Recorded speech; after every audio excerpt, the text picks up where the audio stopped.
पुराणि देव सवितर दुरितानि परासुव यद भद्रं तन्नयासुव। वेद प्रेमियों, सुधी श्रोताओं, अब भगवत कृपा से हम सब परब्रह्म की वाणी ऋग्वेद के 40वें सूक्त की व्याख्या में प्रवेश करने जा रहे हैं। इस सूक्त में 8 मंत्र हैं जो बृहति नामक छंद में निबद्ध हैं। मंत्र दृष्टा ऋषि हैं कर्णघौर और देवता हैं ब्रह्मणस्पति। शीर्षक है ब्रह्मणस्पति देवता हमें शुभ बुद्धि से युक्त करें और देवत्व के निकट लाएं।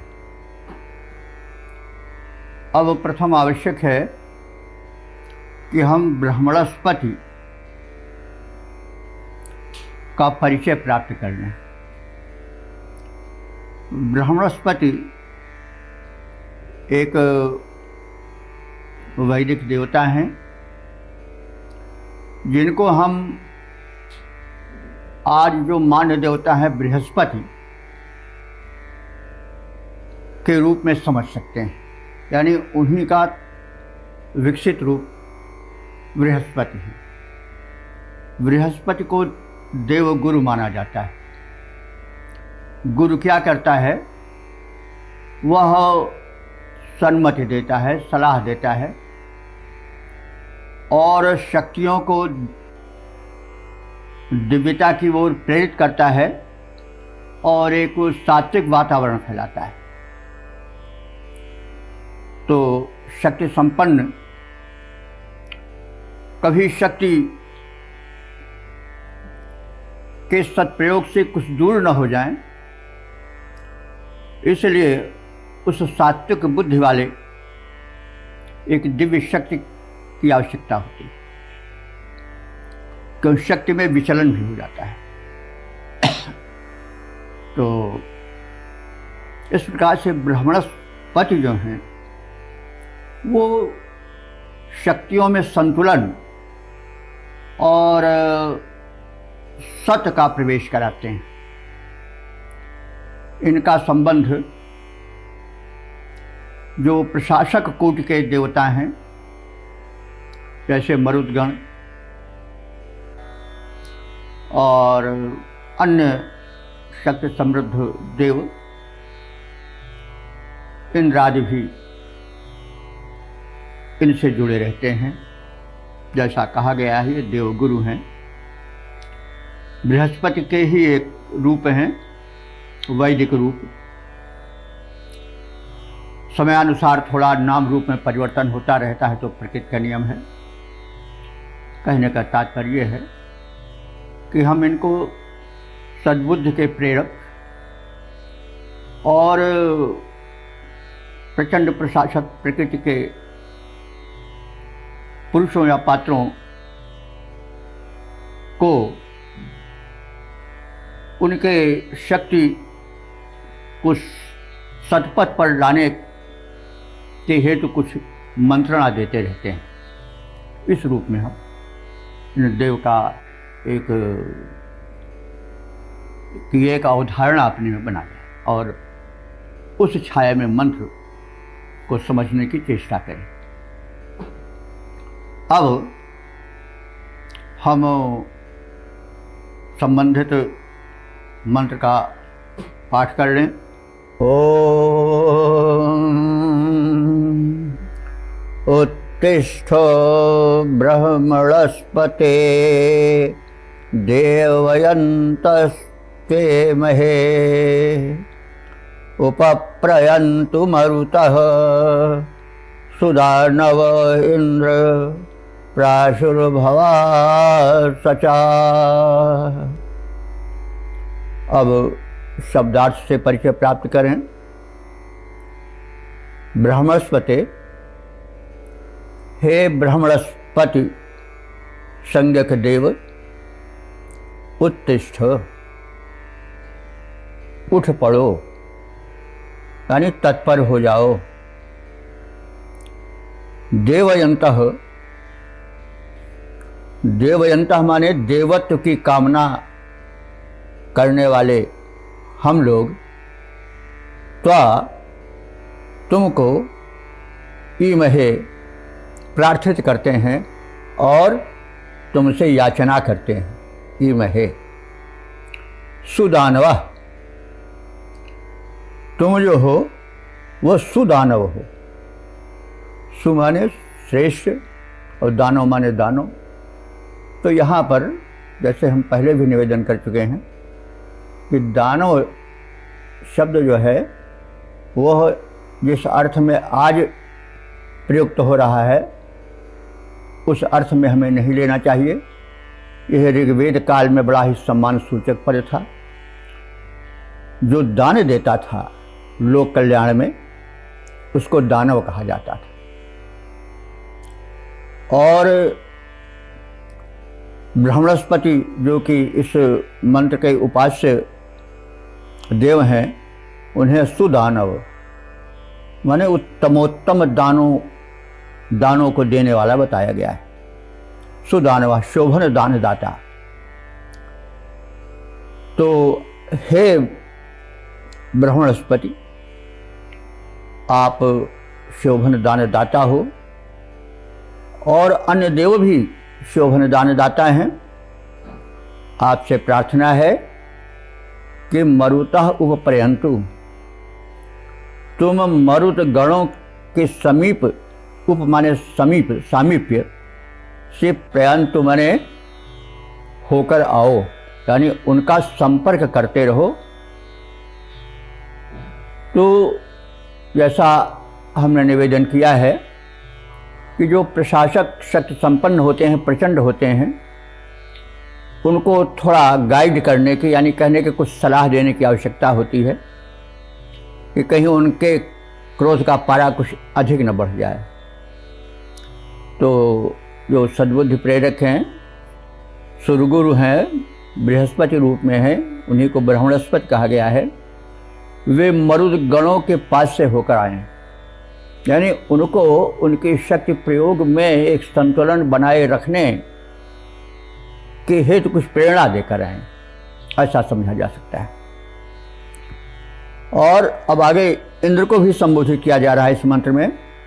इंद्र जो है वो समस्त दिव्य शक्तियों का अधिष्ठाता है। इंद्रो, हे इंद्रदेव, सच प्राशु भव, वह तुम प्राशु भव। प्राशु माने उपभोग करता,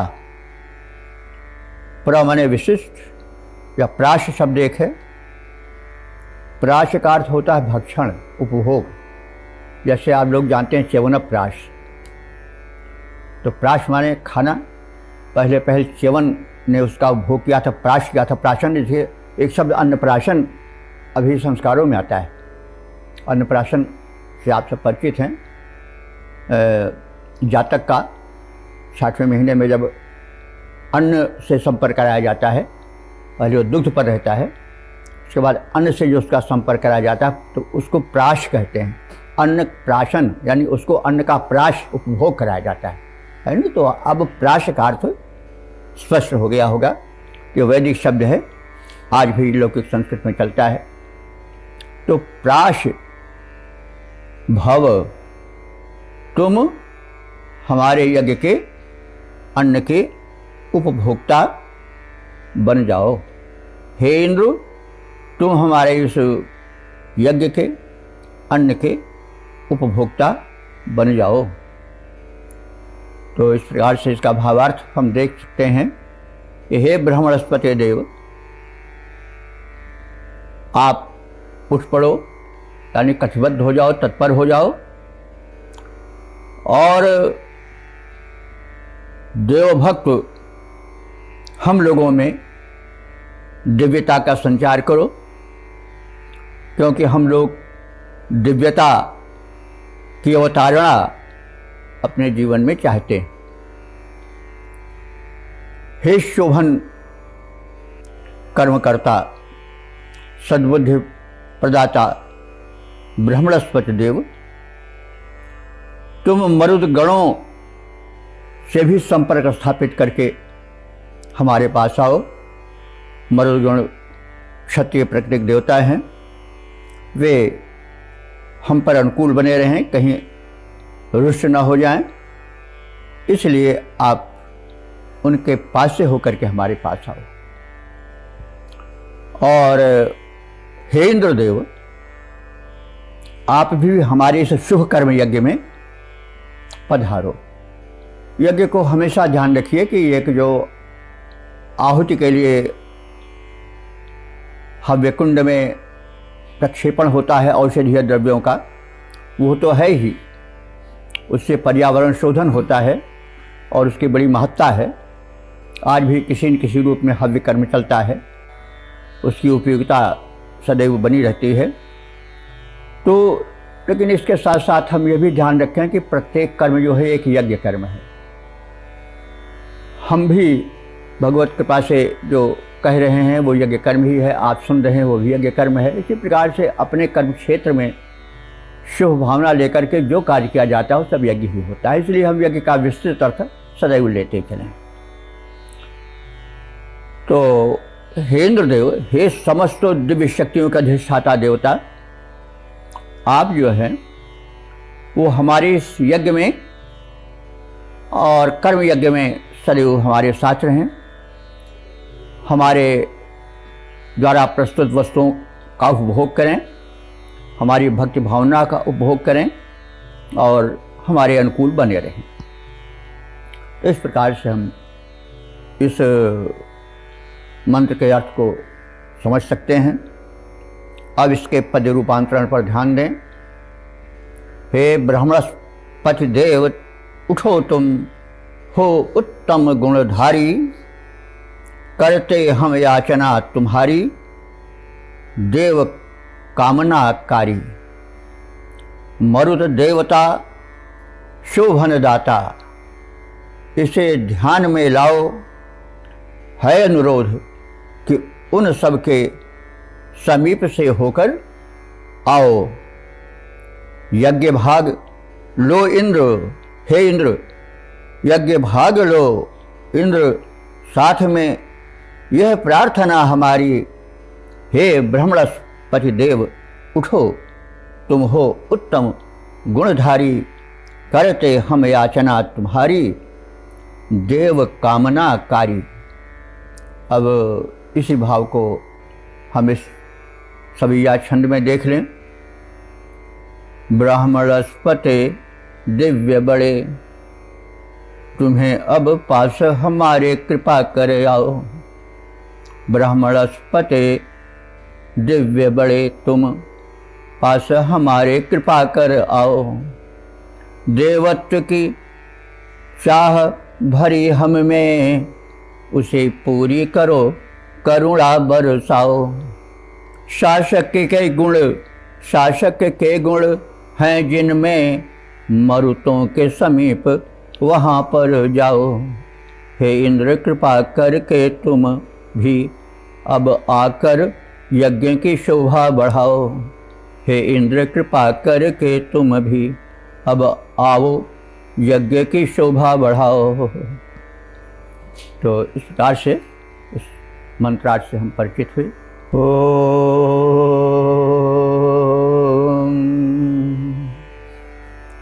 वेद प्रेमियों, सुधी श्रोताओं, संप्रति हम सब ऋग्वेद के प्रथम मंडल के 40वें सूक्त के दूसरे मंत्र की व्याख्या में प्रवेश करने जा रहे हैं। यह मंत्र बृहति छंद में निबद्ध है। दृष्टा ऋषि हैं कण्व घौर और देवता हैं ब्रह्मणस्पति। शीर्षक है ब्रह्मणस्पति देव की उपासना के फल। तो जैसा हम जान चुके हैं कि ब्रह्मणस्पति बृहस्पति के रूप में है, जो गुरु रूप में है, सन्मंत्रणा देते हैं, सद्बुद्धि का प्रचार करते हैं। तो उस आलोक में हम मंत्र के अर्थ को समझने की चेष्टा करें। अब प्रथम मंत्र पाठ हो जाए। ओम त्वामिद्धि सहस्रपुत्र मर्त्य उपब्रूते धने हिते सुवीर्यं मरुत आश्वशव्यं दधीति यो व आचक्रे। शब्दार्थ जाने। सहस्र पुत्र,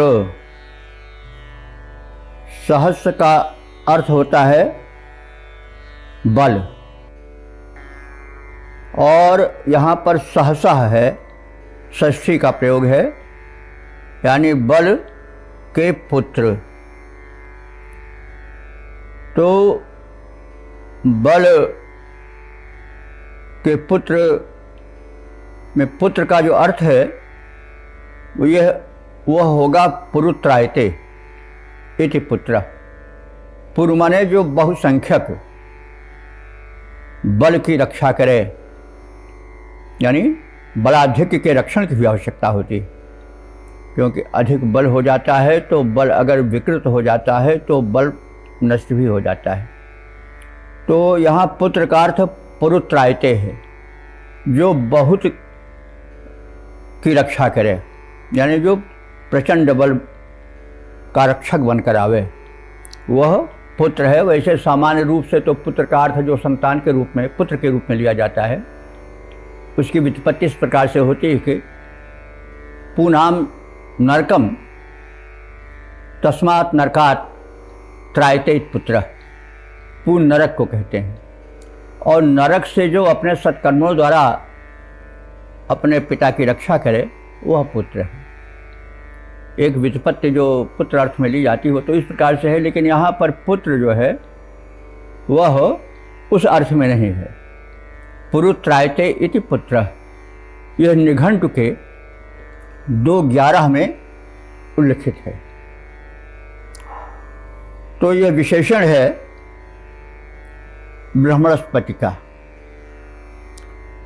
हे देव ब्रह्मणस्पति, आप प्रचंड बलों के पालक हो, संरक्षक हो।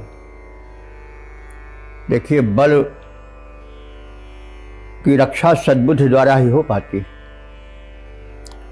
यदि सद्बुद्धि न हो और कोई भी बल हो, चाहे धन बल हो, चाहे जन बल हो, चाहे बाहुबल हो, वह विचलित होकर, विकृत होकर के अपना ही नाश करने को उद्यत हो जाता है, जैसे भस्मासुर क्या हुआ था। तो कहने की यह मतलब है, इस शब्द का प्रयोग इस भूमिका में किया गया है, इस परिप्रेक्ष्य में किया गया है कि बृहस्पति देव अथवा ब्रह्मणस्पति देव जो हैं वो सद्बुद्धि के उन्नायक हैं, संरक्षक हैं, और प्रचंड बल को वो सन्मार्ग पर लाने वाले हैं। वे जो है वे हम सब के विपुल बल के संरक्षक बनकर आवें, सद्बुद्धि द्वारा उसे सन्मार्ग पर प्रेरित करके निरंतर बढ़ाते जाएं। तो यह माने जो, मर्त्य माने मनुष्य, हिते धने, तो हिते धने कहते हैं निहित धन को। यहाँ प्रसंग के हिसाब से इसका अर्थ होगा कि वह धन जो शत्रुओं के हाथ में पड़ा हुआ है, उनके उपभोग में आ रहा है, जिसका दुरुपयोग हो रहा है, उस धन को त्वाम माने तुमसे, इत माने ही, उपब्रुते माने समीप बैठ करके, यानी तुम्हारा सामीप्य प्राप्त करके हम यह प्रार्थना करते हैं कि वो धन जो कि दुष्टों के हाथों में पड़ा हुआ है, जिसका दुरुपयोग हो रहा है, वो धन हमें प्राप्त हो। एतदर्थ हम उपब्रूते, तुम्हारे समीप बैठ करके स्तुति कर रहे हैं। ब्रूते माने बोल रहे हैं, माने स्तुति कार्य संपन्न कर रहे हैं। तो अब इसके बीच में मरुत के भी आवाहन की आवश्यकता पड़ जाती है। ऋषि कहता है कि मरुत, हे मरुत गणो, इस कार्य में वह तुम्हारी भी आवश्यकता है। अस्तु, हम लोग आचके, तुम्हारी भी स्तुति करते हैं। आचके स्तुति करने को कहते हैं। एतदर्थ हे मरुतो, हम तुम्हारी भी स्तुति करते हैं और हमें स्वसव्यम, स्वसव्यम का हुआ संधि हुआ है सुधन अशव्यम। सु माने श्रेष्ठ और अशव्य कहते हैं, अश्व कहते हैं घोड़े को, अश्वव्य कहते हैं घोड़ों के समूह को, अश्वव्य। तो आप सु माने श्रेष्ठ अश्वों के समूह को हमें प्राप्त कराएं, क्योंकि यह जो अश्वधन है यह शत्रुओं के, दुष्टों के हाथ में है, वे उसका दुरुपयोग करते हैं। हमें उसे प्राप्त कराओ। मरुतों की आवश्यकता इसलिए पड़ी कि मरुत प्रशासक कोट के देवता हैं, प्रचंड देवता हैं, और दुष्टों से निपटना कोई साधारण काम नहीं है। अब जो बुद्धिमान विचारे सलाह देते हैं, बुद्धि तो ज़रूर है, लेकिन उसके लिए बाहुबल की आवश्यकता होती है, प्रचंडता की आवश्यकता होती है। तो भाई ब्राह्मण देवता से, पुरोहितों से कार्य नहीं हो पाएगा।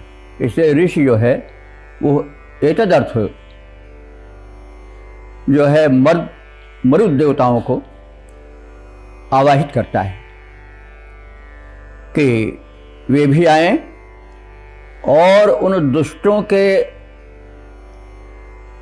अश्वधन के दुरुपयोगियों के हाथ में पड़े हुए धन और अश्वधन को छीन करके हम समाज के हित में संलग्न स्तोताओं को, उपासकों को सुअशव्य कराओ। अर्थात सुंदर अशव्य माने अश्वों के समूह से युक्त करो, हमें उनसे संपन्न बनाओ। और क्या? सुवीर्यम, हमको श्रेष्ठ बल दो। सु माने श्रेष्ठ, वीर माने बल, हमें उत्तम कोटि का बल दो। अब हमेशा ये नहीं कि हम कमज़ोर बने रहें तो दूसरे को ही पुकारते रहें, आपको ही कष्ट देते रहेंगे, आओ बचाओ बचाओ, नहीं। तो हमें भी इतना बल दो कि हम स्वयं अपना संरक्षण करने में समर्थ रहें। बहुत बड़ी बात हो जाए तभी आपको कष्ट दें बुलाने का। तो इसलिए हमें अश्वधन के साथ ही साथ सुवीर्य माने श्रेष्ठ पराक्रम दो। श्रेष्ठ पराक्रम का अर्थ हुआ कि हमें ऐसा पराक्रम न दो कि हम उसका दुरुपयोग करें। बल रहे लेकिन हम बलोन्मत्त न हो, हमारा बल सात्विकता से संपन्न रहे। इसलिए सुवीर्यम, हमें श्रेष्ठ बल दो, उत्तम बल दो, रचनात्मक बल दो, और दधीत, उसको हमें विधिवत प्राप्त कराओ। तो इस प्रकार से इस मंत्र के शब्दार्थ से परिचित हो लेने के पश्चात अब हम इसके भावार्थ को सपाट रूप से जान लें। हे बहु बल पालक ब्रह्मस्पति देव, शत्रुओं के बीच में पड़े धन के लिए मनुष्य तुम्हारी ही स्तुति करता है, क्योंकि तुमसे बुद्धि बल देते हो और प्रत्येक कार्य में बुद्धि बल की भी आवश्यकता होती है। इस संदर्भ में हम मरुद्गणों का भी आवाहन करते हैं। हे मरुद्गण, जो मनुष्य तुम्हारी स्तुति करता है वह सुशोभन अश्व और पराक्रम के साथ धन वैभव का अधिकारी बन जाता है। इसलिए तुम इस पुण्य कार्य में हमारे सहायक बनो। बृहस्पति देव हमें बुद्धि बल से संपन्न करें। आप हमें अपने प्रचंड पराक्रम से शत्रुओं के हाथ में पड़े हुए धन को निकालकर बाहर लाने में, उसके द्वारा हमें समृद्ध बनाने में सहायक हो। यहाँ पर यह स्वार्थ भावना नहीं देखना चाहिए कि हम दूसरे के धन को लेकर के अब धनवान बने और वो गरीब बन जाए, इस अर्थ में नहीं लेना चाहिए। कहने का मतलब दुष्टों के पास धन नहीं रहना चाहिए, क्योंकि दुष्ट के पास जो धन और बल आता है वो दूसरों को प्रताड़ित करने के लिए आता है। वे अपने बल का दुरुपयोग करते हैं। तो ऐसे ज़ख़ीरेबाजों के पास, ऐसे बाहुबलियों के पास धन नहीं रहना चाहिए जो उसका दुरुपयोग करते हैं, अनुचित प्रयोग करते हैं। वो उन लोगों के पास आवे जो कि धन का सदुपयोग करते हैं, रचनात्मक कार्यों में उसे लगाते हैं, लोकहित में, समाज हित में उसे लगाते हैं। ये सब भाव समझने की आवश्यकता है। इसको हम और विस्तृत रूप में भी समझ सकते हैं। आशय यह है कि धन जो है वह उन लोगों के पास हो जो कि सद्विचार वाले हैं, रचनात्मक कार्य करने वाले हैं, और धन का संचय उनके पास न रहे जो बाहुबली हैं, जो विचारी हैं, जो उत्पीड़क हैं, शोषक हैं, आदि आदि दुर्गुणों से युक्त हैं। तो यह व्यवस्था शासन भी करता है। इसीलिए दुष्टों पर उनके संपत्तियों का, उनके ज़ख़ीरेबाजी का, उनके अनुचित भूहरण का, जिसको कहते हैं भूमाफिया, उनके उस संपत्ति के हरण की व्यवस्था आज भी सुशासन करता है। तो इन्हीं सब अर्थों से युक्त यह मंत्र है। तो हम इस प्रकार से देखते हैं कि ऋषियों ने वो सब बातें बहुत पहले बता दी जिसकी आज भी आवश्यकता है, पहले भी आवश्यकता थी और बाद में भी आवश्यकता रही। तो इस प्रकार से इस मंत्र में बृहस्पति देव की प्रार्थना की गई है कि वे हम उपासकों में सद्बुद्धि जगाएं और साथ ही साथ ऐसी भूमिका बनाएं कि वह धन वैभव जो कि समाज के विकास में लगने वाला है लेकिन दूसरों के पास, भूमाफियाओं के पास या ज़ख़ीरेबाजों के पास पड़ा हुआ है, बाहुबलियों के पास जमा है, उसको वे हरण करने की भूमिका बनाएं और तदर्थ शासक प्रशासक गुण से प्रचंड मर्तों का आवाहन करें और वे उस धन को सज्जनों में वितरित करें, समाज में वितरित करें। और इस प्रकार से जो श्रेष्ठ कार्य करने वाले हैं वे अश्व यानी बाह्य धन से परिपूरित हों और बल उनमें संचित हो, न कि दुष्टों में। ये संदेश है। और प्रशासक शासक वर्ग को और समाज के जो चिंतक वर्ग हैं, बुद्धिमान वर्ग हैं, उनको भी इस बात का ध्यान रखना चाहिए। यह संदेश इस मंत्र में निहित है। अब हम इसका छंदोबद्ध रूप देखें। बहुबल पालक ब्रह्मणस्पते, करता जो विनय तुम्हारी, वह शत्रु मध्य में पड़े विभव का बन जाता अधिकारी। जो बलि मरुद गण की स्तुति करता है ध्यान लगाए, वह शोभन अश्व साथ ही उसके बहुबल बहुधन पाए। इन दोनों देवों की स्तुति है अतिशय हितकारी। इन दोनों देवों की स्तुति है अतिशय हितकारी। बहुबल पालक ब्रह्मणस्पते, करता जो विनय तुम्हारी, वह शत्रु मध्य में पड़े विभव का बन जाता अधिकारी। इसी को अब हम सवैया छंद में भी देख लें। बलवर्धक हो बल रक्षक हो, बलवर्धक हो बल रक्षक हो, ब्रह्मणस्पति देव बड़े सुविचारी। निकटस्थ हुआ भर भक्ति के भाव, करे विनती है प्रभो जो तुम्हारी। वह संपत्ति शत्रु जिसे हैं लिए, मरुतों की कृपा से मिले वह सारी। धनवान हुआ बलवान हुआ, बहु अश्वों का है बनता अधिकारी, बहु अश्वों का वह बनता अधिकारी।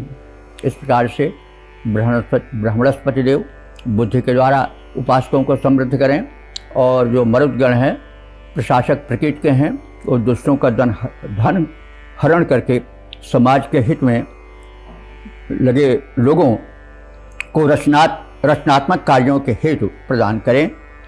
इस संदेश और भाव के साथ इस मंत्र के अर्थ की पुष्टि होती है।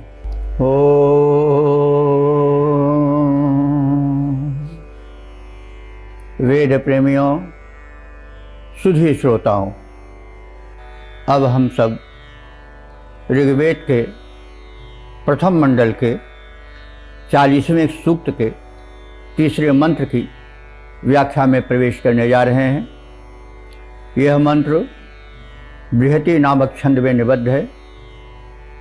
दृष्टा ऋषि हैं कर्णघौर, देवता हैं ब्रह्मणस्पति, शीर्षक है ब्रह्मणस्पति देव समेत सभी देव शक्तियाँ हमें शत्रुओं से बचाएं और शुभ कर्म में लगाएं। तो ब्रह्मणस्पति के विषय में हम जान ही चुके हैं। अब हम प्रथम मंत्र पाठ कर लें। ओम पैतु ब्रह्मणस्पतिः प्रदेव्येतु सूनृता, अच्छा वीरं नर्यं पंक्तिराधसं, देवा यज्ञं नयन्तु नः।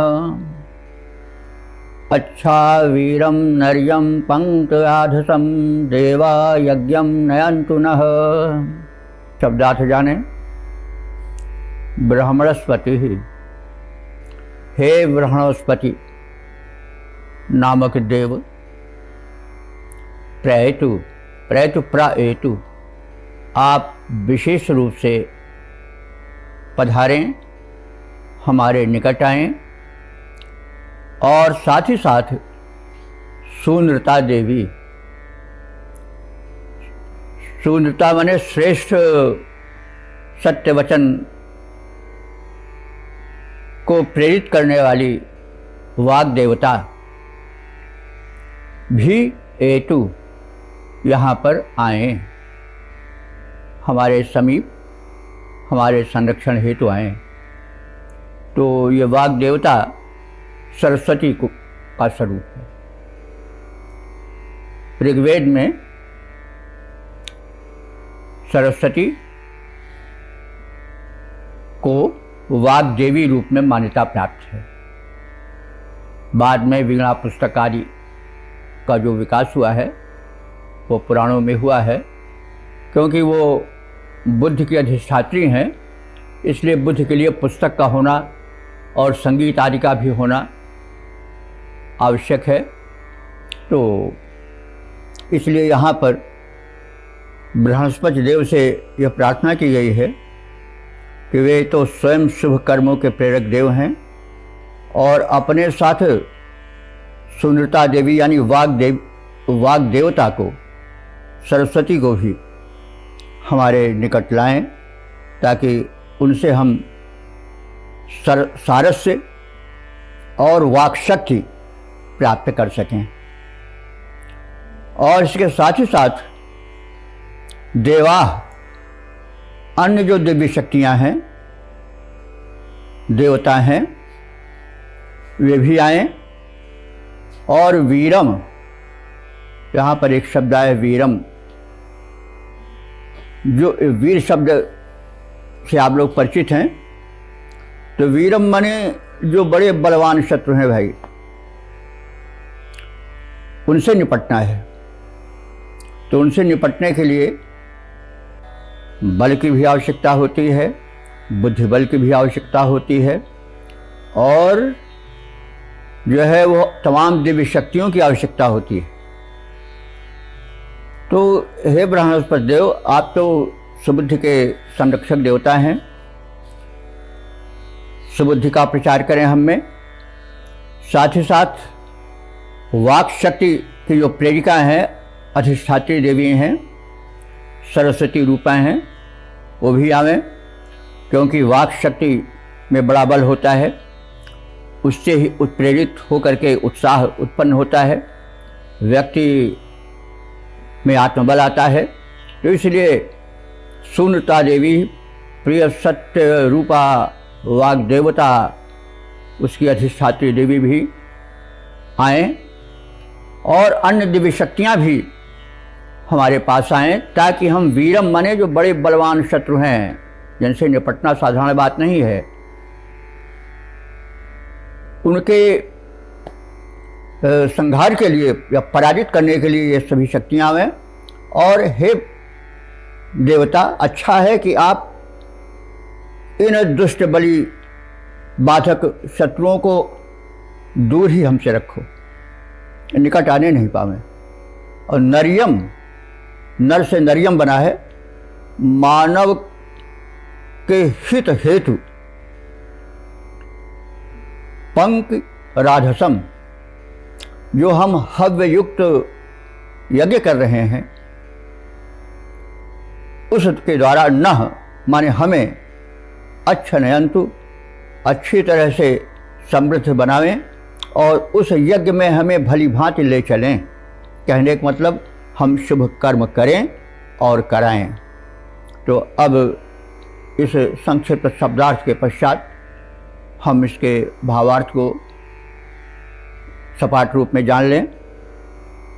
हे ब्रह्मणस्पति देवता, आप अनुकूल होकर हमारे यज्ञ में पधारें। सत्य स्वरूपा वाग देवता भी हमें आपकी कृपा से प्राप्त हों, हम में वाणी बल का विकास हो, वे हम पर कृपालु हों। समग्र जो देवता हैं वे अपनी दिव्य शक्तियों के साथ हमारे पक्ष में हों, और जो बाधक बलि शत्रु हैं उनको आप हमसे दूर रखें। यदि समीप आवें तो इन शक्तियों से वे पराजित होकर जाएं। हमें हितकारी हव्ययुक्त यज्ञों में सम्मिलित कराएं।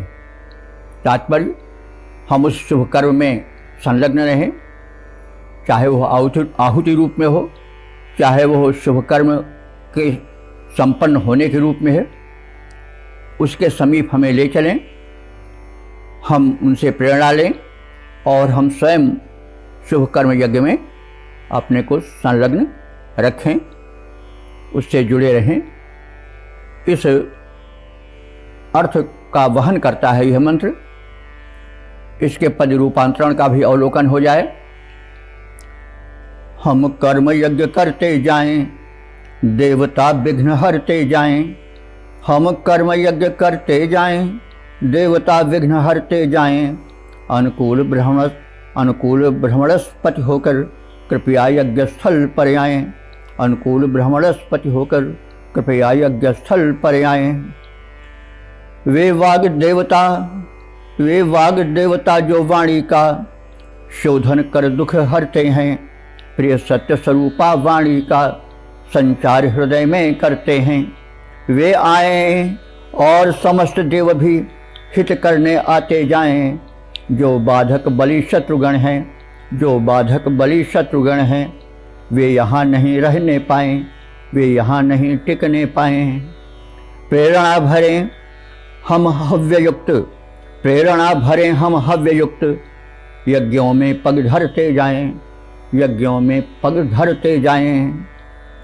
हम कर्म यज्ञ करते जाएं, देवता विघ्न हरते जाएं। अनुकूल ब्रह्मणस्पति होकर कृपया यज्ञस्थल पर आएँ, कृपया यज्ञस्थल पर आएँ। इसी भाव को हम सविया छंद में भी देख लें। हे ब्राह्मणस्पति देव बनो अनुकूल, शुभ कर्म के यज्ञ में आवो हमारे। जो वाणी के रक्षक देवता दिव्य हैं, वे भी समीप हमारे पधारें। दूर करें उन शत्रुओं को जो बलि बन विघ्न के जाल पसारें। हम प्रेरित हों शुभ यज्ञ करें, हम प्रेरित हो शुभ यज्ञ करें। सब विघ्न हरें सब देव हमारे, सब विघ्न हरें सब देव हमारे। ओम।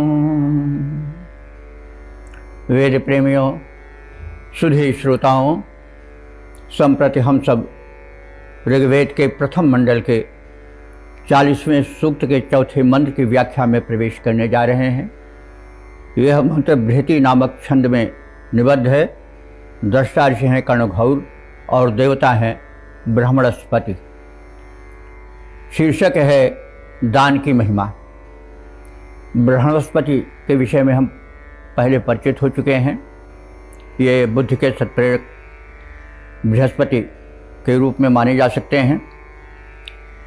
तो अब ऋतिकों को प्रसन्न कर उन्हें दान देकर उनके माध्यम से धन धान्य प्राप्त करने की भावना को भरे हुए इस मंत्र के पाठ को हम प्रथम करें।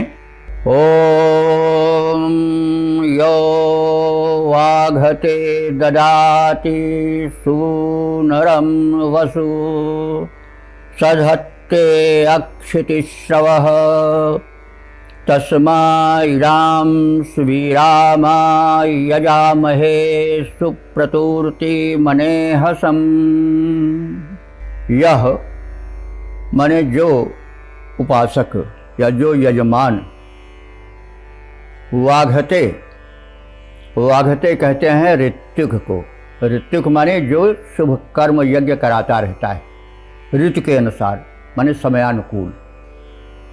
तो यज्ञ समयानुकूल होता है, ऋतु के अनुकूल होता है, इसलिए उस यज्ञ को कराने वाले को ऋत्विक कहा जाता है। ऋत्विज जो ऋतुओं के मर्म को जान करके यज्ञ कराए। तो यह यानी जो यजमान यज्ञ करता वाघते, वाघते का अर्थ हुआ ऋत्विक को। ददाति माने देता है। क्या देता है? धन। और सुनरम, सुंदरम कहते हैं श्रेष्ठ धन को। श्रेष्ठ धन का मतलब कि हुआ जो सात्विक हो और जो उपयोगी हो। यह नहीं जैसा कहते आए हैं लोग कि मुई बछिया बभने ना हो, यानी जो अनुपयोगी चीज़ है उसको दान में दे दें किसी को। तो यह नहीं, जो धन उपयोगी हो, श्रेष्ठ हो, सात्विक हो। धन श्रेष्ठ वही माना जाता है जो कि उपयोगी हो और सात्विक हो, क्योंकि बुरी दृष्टि से अथवा दुष्कर्म से, उत्पीड़न से जो प्राप्त धन है उसे देना भी नहीं चाहिए, और जो देता है उससे दोनों को नुकसान होता है। लेने वाले का विशेष नुकसान होता है, क्योंकि कुधान्य से बुद्धि जो है भ्रष्ट हो जाती है, और जब बुद्धि भ्रष्ट हो जाएगी तो बुद्धि नाशात् प्रणश्यति, बुद्धि के नाश हो जाने पर विनाश हो जाता है। यह गीतोक्त सत्य है।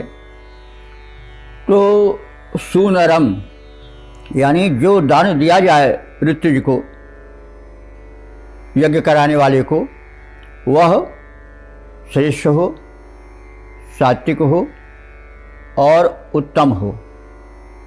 ऐसे वसु माने धन को, वसु धन को कहते हैं। सधत्ते तो वह प्राप्त करता है, जो ऐसे धन को देता है वो प्राप्त करता है। क्या प्राप्त करता है? अक्षिति श्रवः।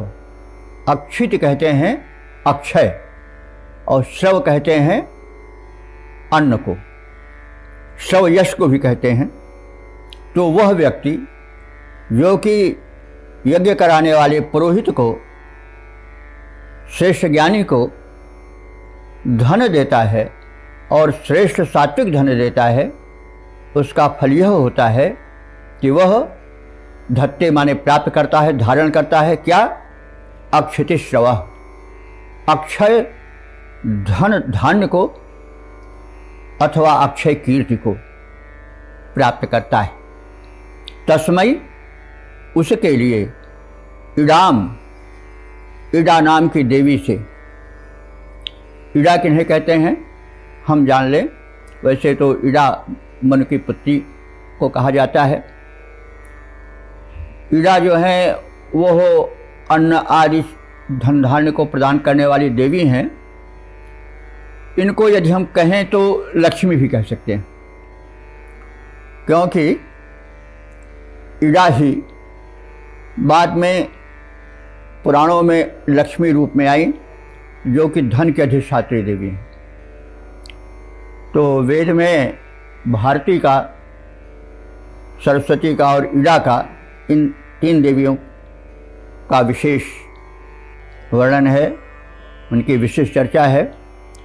तो यहाँ पर इडा की चर्चा की जा रही है। ये धन धान्य की अधिष्ठात्री देवी हैं। संभवतः इनका विकसित रूप लक्ष्मी हुआ है और इनको विष्णु की पत्नी रूप में जोड़ दिया गया है। बाद में इनका इस प्रकार से विकास हुआ है। इडा माने वेद देवी, जो धन धान्य के अधिष्ठात्री हैं। उनसे वह ऋत्विक, यजामहे माने यजन करता है और प्रार्थना करता है, ताकि यजमान उस प्रार्थना से प्रसन्न इडा देवी द्वारा धन धान्य को प्राप्त कर सके। अब इडा देवी की विशेषता बताई जा रही है।